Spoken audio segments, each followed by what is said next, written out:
మీ ఇంట్లో మొదటి కోటీశ్వరుడు మీరే అవ్వాలనుకుంటున్నారా? ఈ ఫైనాన్షియల్ వెబినార్ లో ఇప్పుడే జాయిన్ అవ్వండి. హాయ్ హలో నమస్తే, welcome back to our channel. ఈరోజు మనతో ఉన్నారు స్టాక్ మార్కెట్ అనలిస్ట్ అని సుందరరామరెడ్డి గారు. సార్తో మాట్లాడదాం.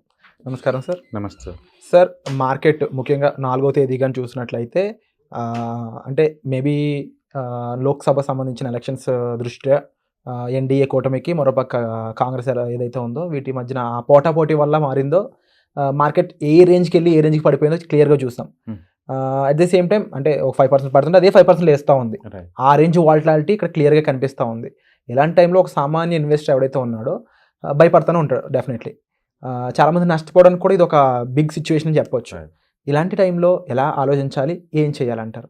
మార్కెట్ ఆ రోజు టూ మచ్గా మార్కెట్ వాలటైల్ అయిందండి. అండ్ ఎంత దారుణంగా పడి అంటే ఫండమెంటల్ వెరీ సౌండ్, చాలా హాట్ సెక్టార్లో ఉన్న infra, power and metal stocks కూడా టూ మచ్గా కొలాప్స్ అయ్యాయి. ఎంత అంటే సింగిల్ డేకే 20 నుంచి 25% డిస్కౌంట్ వచ్చింది స్టాక్స్కి.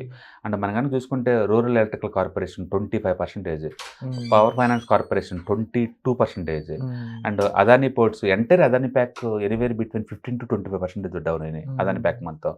And BHEL, SAIL, BEL, Hindustan copper and మొత్తం ఆల్మోస్ట్ తక్కువ అంటే 10%, ఎక్కువ అంటే 25% దాకా డౌన్ అయిందండి ఆ రోజు. ఓకే, స్టాక్ మార్కెట్లో ఈ వాలటిలిటీ కొత్త అని చెప్పలేవు. మార్కెట్కి ఆ నేచర్ మొదటి నుంచి ఉంది. లేటెస్ట్ కంటే మన కోవిడ్ టైంలో అప్పుడు చూసాం కదా, పిట్టలాగా రాలిపోయినాయి ఆ రోజుల్లో.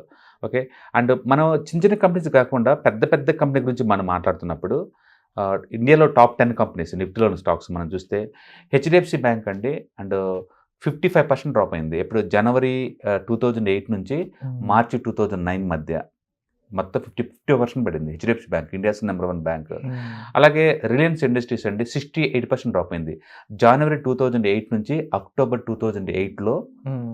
ఆ డిస్టెన్స్లో 68% డ్రాప్ అయింది. అలాగే ఐసిఐసిఐ బ్యాంక్ అండి 82% డౌన్ అయింది జనవరి 8 నుంచి అండ్ మార్చి 2009లో. అంటే 2008 అమెరికన్ రిసెషన్ అసలు పిట్టల్లా రాలిపోయినాయి స్టాక్స్ అయితే ఆ టైంలో మనం చూస్తే. అండ్ ఎల్ఎన్టీ 77% డ్రాప్ అయింది ఆ టైంలో. And TCS, India's number 1 technology company 66% drop అయింది. అండ్ ఐటీసీ 58% డ్రాప్ అయింది. భారతీ ఎయిర్టెల్ 57% డ్రాప్ అయింది. And axis bank 78%, state bank 62%. దాని మీనింగ్ ఏంటంటే మనం ఏదైతే blue chip company, large cap అనుకుంటున్నామో అవి పడవనుకుంటున్నాం కదా, రిసెషన్ టైంలో అది వితిన్ కపుల్ ఆఫ్ వీక్స్లోనే ఒక 50 to 70% డ్రాప్ అవుతున్నాయి. ఇది ఇండియా సెంట్రిక్ కాదు, వరల్డ్ వైడ్ జరిగింది. ఇదే స్టాక్స్ వరల్డ్లో అమెరికాలో టాప్ 500లో చూసాం, S&P 500లో చూసాం అనుకోండి, మైక్రోసాఫ్ట్ 75% పడిందండి డిసెంబర్ 2099 నుంచి మార్చి 2009 వరకు. ఆ టైంలో 75% డౌన్ అయింది మైక్రోసాఫ్ట్. ఊహించండి. యాపిల్ 82% డౌన్ అయిందండి 2000 మార్చి నుంచి, అంటే 2003 ఏప్రిల్ లోపు అది 82%. అట్నుంచి బాగా జీరో అనుకున్నారు వాళ్ళు. నెక్స్ట్ ఎన్విడియా అండి 90% డ్రాప్ అండి. ఇవాళ వరల్డ్ నెంబర్ 2 కంపెనీ ఎన్విడియా, అది 90% డ్రాప్ అయింది జనవరి 2002 నుంచి అక్టోబర్ 2002 మధ్య. ఓకే, 90%. అమెజాన్ ఇప్పట్లో world number 1 retail and cloud computing company అండి 94% డౌన్ అయిందండి. 94%. అంటే డిసెంబర్ 99 నుంచి 2001 మధ్య. మీరు చార్ట్లో ఆ టైంలో చూసుకోండి, మీకు అర్థమైంది మార్కెట్ అంటే ఎంత భయంకరంగా ఉంటుందో మనకు అర్థమైంది. అలాగే మెటా 77% డౌన్ అయింది మెటా. అలాగే pharmaceutical company 75 and Broadcom 49, JP Morgan 76. అందుకని బ్లూ చిప్ కంపెనీ లార్జ్గా పడదనకూడదండి. మార్కెట్లో ప్యానిక్ అంటూ వస్తే మార్కెట్స్ టూ మచ్గా అప్ అండ్ డౌన్ అవుతూ ఉంటాయి అనమాట.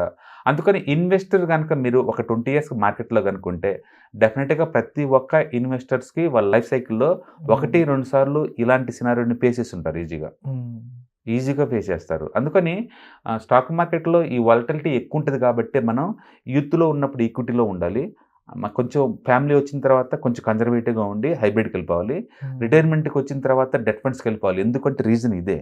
ఎందుకంటే రిటైర్మెంట్ దగ్గరలో ఉన్నప్పుడు ఇంత పెద్ద డ్రాప్ అయింది అనుకోండి, మనం తట్టుకోలేము. మనం ఏదైతే బ్లూ చిప్ కంపెనీస్ అనుకున్నామో ఆ టైంకి అవి బ్లూ చిప్లా కనపడవుగా, అవి మొత్తం కూడా స్క్రాబ్లా కనపడుతుంటాయి అనమాట. అందుకని వరల్డ్ ఎకానమీ బాగాలేకపోయినా లేదా నేషనల్ ఎకానమీ బాగలేకపోయినా, కంపెనీ స్పెసిఫిక్ న్యూస్ ఏదైనా బాగలేకపోయినా స్టాక్స్ చాలా సెన్సిటివ్, ఈజీగా కొలాప్స్ అవుతూ ఉంటాయి అనమాట. అందుకని గ్యారెంటీకి జీరో అవ్వదు అని నువ్వు ఇవ్వలేవు. అంటే ప్రతి కంపెనీకి ఆ బ్యాడ్ స్టేజ్ ఉంటుంది. ఆ సైక్లికల్ నేచర్ వల్ల కొలాప్స్ అవుతూ ఉంటాయి అనమాట. అందుకని కొన్ని స్టాక్స్ 5 years నుంచి 10 years వరకు 0 రిటర్న్స్ వస్తాయి నీకు. ఆ టైంలో అమౌంట్ కూడా రాదు.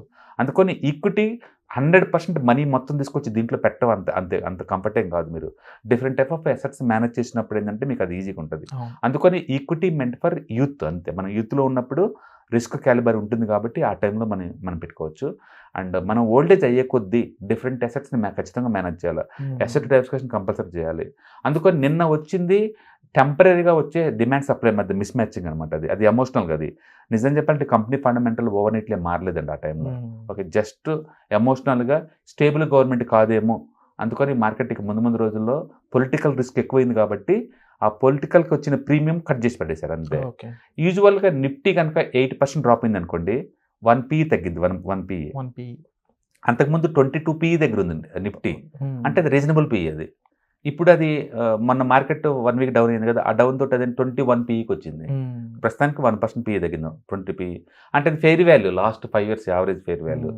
చీపర్ అంటే మాత్రం 15 PE అండి.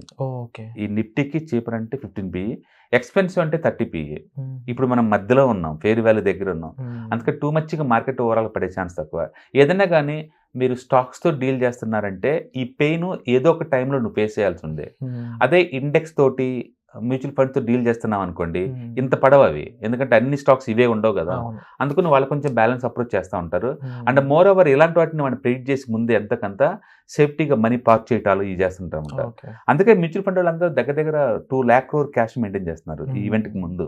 ఎందుకంటే ఏదైనా ఆపర్చునిటీ వస్తే డిప్లాయ్ చేయొచ్చు అన్నట్టు. అందుకని నిన్న డిప్లాయ్ చేశారు భారీగా. ఓకే, సో అందుకని స్టాక్ మార్కెట్లో వచ్చినప్పుడు వాళ్ళు గుర్తుపెట్టుకోవాల్సిందంటే ఈక్విటీ చాలా సెన్సిటివ్, చాలా వాలటైల్, ఈజీగా అప్ అండ్ డౌన్ అవుతూ ఉంటుంది. అలాగని చెప్పేసి మరీ రోజు పడితే అంటే రోజు పడవు. వరల్డ్ వైడ్గా ఏదైనా ఎక్స్టర్నల్ షాక్స్ ఏదైనా వస్తే పడితే, లోకల్ ఏదైనా ఈవెంట్ వస్తే ఇలా డౌన్ అవుతాయి అనమాట. అందుకని రిస్క్ ఎబిలిటీ ఉన్నోళ్ళు మాత్రమే అండ్ డిస్పోజల్ ఇన్కమ్ ఉన్నోళ్ళు మాత్రమే దీంట్లో పెట్టడం ద్వారా వీటిని హ్యాండిల్ చేయొచ్చు. రెండోది, ఎవ్రీ మంత్ ఎస్ఐపి ద్వారా పెట్టిన వాళ్ళకి ఏంటంటే ఈ అప్ అండ్ డౌన్ 2 యావరేజ్ అవుతుంటాయి కాబట్టి మనం చేసుకోవచ్చు. స్టాక్ మార్కెట్లో ఉన్న బ్యూటీ ఏంటంటే పడ్డంత స్పీడ్గా రికవర్ అవుద్ది. ఎంత స్పీడ్గా కింద పెడితే అంతే స్పీడ్తో బౌన్స్ బ్యాక్ అయ్యే ఛాన్స్ ఉంది. అందుకని నాలెడ్జ్ డజ్ మ్యాటర్.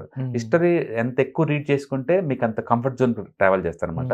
తద్వారా మనం మేక్ చేసుకోవచ్చు. సో మనీ ఇక్కడే ఉంది, ప్యానిక్ ఇక్కడే ఉంది, వాలటిలిటీ ఇక్కడే ఉంది. వాటిని హ్యాండిల్ చేయటం నేర్చుకోవాలి. హిస్టారికల్గా చార్ట్స్ తోటి ఫ్రెండ్షిప్ చేయడం ద్వారా మీకు ఆ వ్యూ డెవలప్ అవుతుంది అనమాట. దాన్ని ఎలా హ్యాండిల్ చేయాలి. అవును, కొత్త ట్రేడర్స్ అనుకోండి, అది చూసి తట్టుకోలేక క్లోజ్ చేసుకుని వెళ్ళిపోతారు. పాతోళ్ళు అనుకోండి, ఆ డిస్కౌంట్ సేల్లో వచ్చే వాటిని మళ్ళీ కొనుక్కొని దాన్ని మళ్ళీ దాన్ని పైకి పోయినప్పుడు అమ్మడం ట్రై చేస్తుంటారు. అందుకే ఈ డిఫరెంట్ బిహేవియర్ ఉంటుంది అనమాట మార్కెట్లో. బట్ చాలా రేరు అంత టూ మచ్గా రియాక్ట్ అవడం అనేది. బట్ హిస్టరీ చూసుకుంటే కనుక ఎవ్రీ 1 year కానీ లేదా ఎవ్రీ 5 years కానీ ఖచ్చితంగా ఇలాంటి షాక్స్ వస్తుంటాయి. అందులో ఈ సంవత్సరం ఇలాంటి షాక్స్ మనం ఎక్స్పెక్ట్ చేయొచ్చు కూడా. ఎందుకంటే అన్ని కంట్రీలో ఎలక్షన్స్ ఉన్నాయి. 64 countries ఎలక్షన్స్ ఉన్నాయి ఇంచుమించుగా. ఇప్పుడు బ్రిటన్లో బీన్ అవుతాయి ఎలక్షన్స్. వాళ్ళు కూడా పెద్ద ఎఫ్ఐఎస్ కాబట్టి వాళ్ళు అక్కడ ఏదైనా అయినా సరే ఇక్కడ డిస్టర్బ్ అవుతాం. అమెరికాలో డిసెంబర్లో బీన్ అవుతాయి, వాళ్ళకి ఏదైనా అయినా సరే ఇది ఉంటుంది. అంటే మెక్సికోలో మొన్నే అయిపోయినాయి. చాలా కంట్రీస్లో ఈ సంవత్సరం ఎలక్షన్స్ ఉన్నాయి. అందుకని ఈ సంవత్సరం వరకు డిస్టర్బెన్స్ ఉంటుంది. అండ్ మోర్ ఓవర్ 23 చాలా ఎక్కువ రిటర్న్స్ వచ్చినాయి మార్కెట్స్, నిఫ్టీ కానీ లేదా స్మాల్ క్యాప్ మిడ్ క్యాప్ కానీ. అందుకని ఈ సంవత్సరం మనం మొదటి నుంచి అనుకుంటూనే ఉన్నాం కదా ఫ్లాట్ రిటర్న్స్ అని. అందుకని ఈ సంవత్సరం పెద్ద రిటర్న్స్ ఎక్స్పెక్ట్ చేయలేం. వాలటిలిటీ ఇలానే ఉంటుంది. అలాగని పడేంత బ్యాడ్ ఏం కాదు, ఎందుకంటే 8.2 జీడీపీ గ్రోత్ అంటే మామూలు విషయం కాదు. అంటే end of the day fundamental does matter అంతే. సో ఫండమెంటల్ స్ట్రాంగ్గా ఉంది కాబట్టి ఇప్పుడు దాకా పొలిటికల్గా ఒక సింగిల్ పార్టీ స్ట్రాంగ్గా డిసిషన్ మేకింగ్ తీసుకుంటారు అనేది పొలిటికల్ ప్రీమియం ఉంది. ఇప్పటి నుంచి కోయాగులేంట్ గవర్నమెంట్స్ కదా కాబట్టి ఈ ఏలియన్స్ వాళ్ళందరూ మళ్ళీ వాళ్ళు నో చెప్తే అది పోస్ట్పోన్ అవుతూ ఉంటుంది కాబట్టి ఆ పొలిటికల్ ఉన్న ప్రీమియంని కట్ చేశారు మొన్న అంతే. బట్ అగైన్ మార్కెట్ రియాక్ట్ అవుతుంది పాజిటివ్గానే. సో మార్కెట్ మళ్ళీ 23,000 కల్లే వెళ్తుంది. బట్ ఏదైనా సరే ఈ సంవత్సరం మనం వాలటిలిటీ జోన్లో ఉన్నాం. ఇలాంటి షాక్స్ అప్పుడప్పుడు వచ్చి పలకరించిపోతూనే ఉంటాయి. సో మనం అందుకొని దాన్ని హ్యాండిల్ చేయడం రావాలి, లేదా ఇండెక్స్ ఫండ్స్లో వాటిలో కూర్చొని సేఫ్టీగా చూసుకోవాలి. రిస్క్ తక్కువగా సేఫ్టీతో ముందుకెళ్ళొచ్చు. Thank you so much sir.